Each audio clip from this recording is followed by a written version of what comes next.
Kembali lagi bersama Mei. Di sini, aku akan membahas salah satu tempat viral yang ada di Bandar Lampung, tepatnya di daerah Kemiling nih. Nah, teman-teman udah pada tahu belum nih, salah satu tempat wisata yang viral di daerah Kemiling? Nah, kali ini kita akan membahas tempat viral tersebut yang bernama Rainbow Slide. Kali ini Mei nggak sendiri loh. Mei ditemenin salah satu temen Mei yang udah pernah berkunjung ke tempat tersebut. Nah, sebelum kita ngobrol lebih jauh, kita kenalan dulu sama temen Mei. Halo. Halo semua, apa kabar Melinda? Alhamdulillah baik. Kamu apa kabar? Alhamdulillah baik. Oke, boleh dong kenalan dulu. Halo teman-teman semua, perkenalkan nama saya Irfan. Saya adalah salah satu orang yang pernah berkunjung ke objek wisata Rainbow Slide Lampung. Begitu kurang lebih. Oke, halo Irfan. Kali ini Irfan bakal bagi-bagi cerita tentang pengalamannya yang pernah berkunjung ke Rainbow Slide ya. Iya, bener banget. Nah, sebelumnya aku mau tanya nih, Kak Irfan ini asli orang Lampung? Iya, kebetulan saya tinggal di Lampung. Saya juga bekerja di Lampung. Wah, berarti termasuk orang lama ya di Lampung. Ya, lumayan lah, lumayan lama. Nah, karena orang lama pernah berwisata kemana aja sih, Kak Irfan?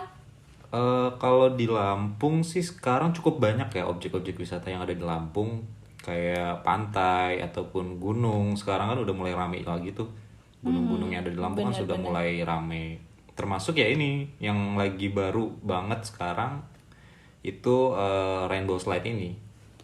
Nah, bener. Jadi udah banyak banget ya tempat Kak Irfan yang dikunjungin, gunung, pantai. Apalagi di Lampung ini pantainya indah-indah banget ya, Kak. Wah, banget, banget banget. Kalau di Lampung salah satu objek wisata yang paling primadona itu ya lautnya. Ya, lautnya atau pantainya. Nah, ada nggak sih pantai favorit Kak Irfan? Kalau untuk sekarang sih semua pantai sih ya. Cuma kalau disuruh milih paling yang ada di wilayah Lampung Barat kali ya. Sekitar Pulau Pisang itu top. Oh, keren banget ya Keren kalau di banget itu. sana. Iya. Ya, apalagi di daerah Lampung Barat itu kita bisa lihat view sunset, bahkan dari pantai-pantainya bagus banget dan masih asri dari pasirnya dan lain-lain ya. Iya benar banget. Oke, nah bicara tentang pariwisata di Lampung, salah satunya yang kita akan bahas itu tentang Rainbow Slide. Gimana sih Kak tentang tempat wisata itu bisa diceritain sedikit? Iya, tempat wisata Rainbow Slide Lampung ini kan cenderung masih baru ya. Jadi mungkin masih belum banyak orang yang tahu.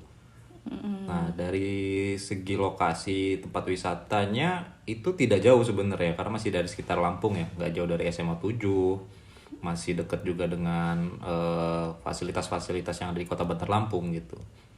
Dan objek-objek wisata di sekitarnya pun ada banyak gitu, jadi kita nggak kekurangan pilihan di sekitar Kemiling itu.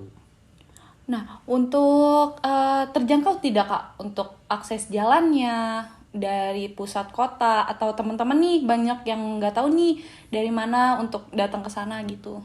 Iya, kalau misalkan untuk jarak tempuh sih saya rasa nggak terlalu jauh ya, karena masih di sekitaran Bandar Lampung dan juga masih ada di wilayah Kemiling lebih tepatnya.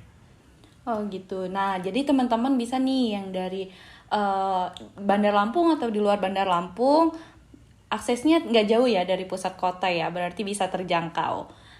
Oke Kak Irfan, apa sih yang menarik dari tempat tersebut?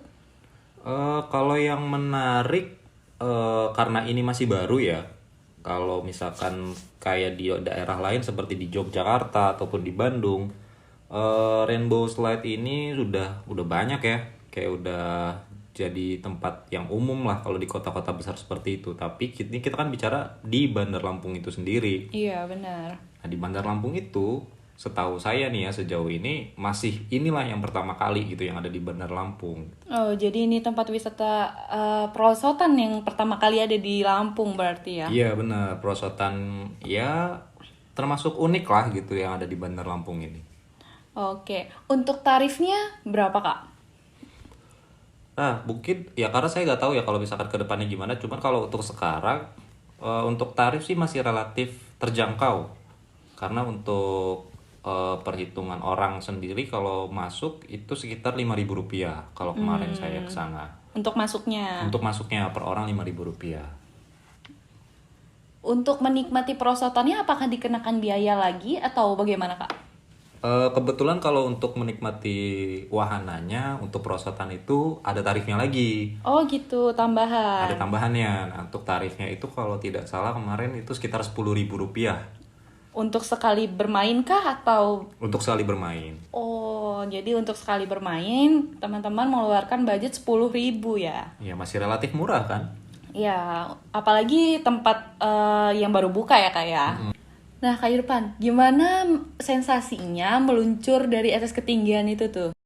Kalau untuk kemarin itu seru banget ya, karena itu pengalaman pertama kali saya yang menikmati perosotan kayak gitulah gitu. Itu pengalaman yang baru sih buat saya gitu, experience yang baru.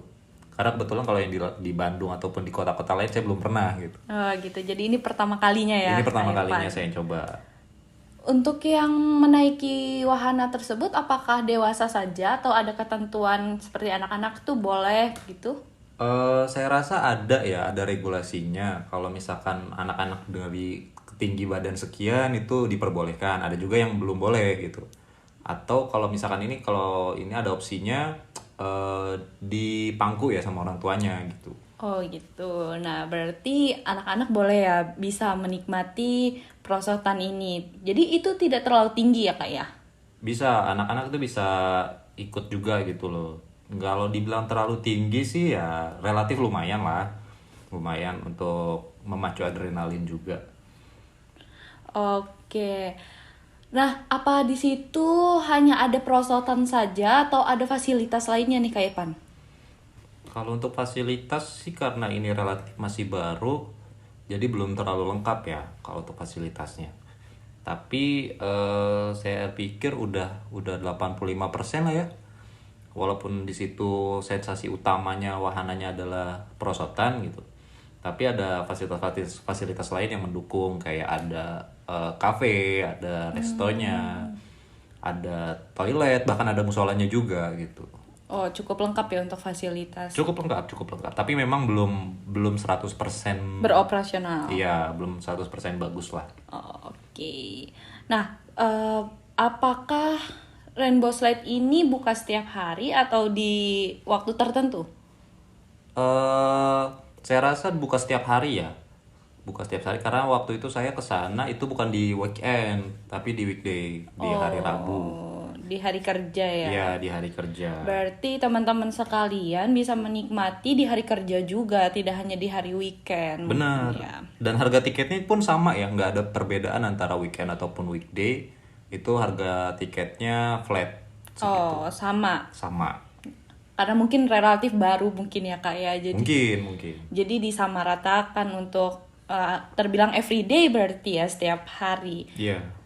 Oke, kira-kira itu buka pukul berapa ya, Kak? Biar teman-teman ini tahu nih kapan harus berkunjung. Kalau saya tidak salah dia beroperasinya dari pagi sampai sore. Kalau untuk jamnya mungkin sekitar jam 9 kali ya. Jam 9 pagi sampai jam 6 sore. Oh, berarti jam 9 pagi nih teman-teman untuk kalau mau coba datang ke sana dan bermain perosotan. Oke, itu tadi bincang-bincang kita tentang Rainbow Slide. Nah, karena Kak Irfan ini orang Lampung dan relatif tahu pariwisata apa saja yang ada di Lampung, aku mau tanya nih, apa sih Kak harapan Kakak untuk pariwisata yang ada di Lampung khususnya? Kalau harapan saya sih mungkin sama ya dengan kebanyakan orang. Yang jelas akses menuju ke tempat wisata itu harusnya diperbaiki. Karena banyak banget tempat wisata yang bagus, yang indah gitu, tapi akses menuju ke sananya itu sangat sulit gitu. Oke. Nah, untuk pemerintah mungkin ya kayak lebih mementingkan untuk aksesnya dulu nih. Karena sayang banget untuk tempatnya udah bagus, tapi akses menuju ke sananya tuh jelek ya. Ya kalau menurut saya nggak cuma dari sisi pemerintah aja sih, dari sisi masyarakat sekitarnya pun harus bisa bergotong royong lah gitu, membantu untuk bukan sekedar memberikan akses yang bagus, tapi memperbaiki atau memperindah, mempercantik tempat wisata itu sendiri gitu loh. Iya, Jadi berarti kerjasama ada antara, dukungan dari iya, orang lain juga. kerjasama antara pemerintah dan masyarakat sekitar. Oke, oke teman-teman, itu dia bincang-bincang kita mengenai pariwisata di Lampung, khususnya Rainbow Slide.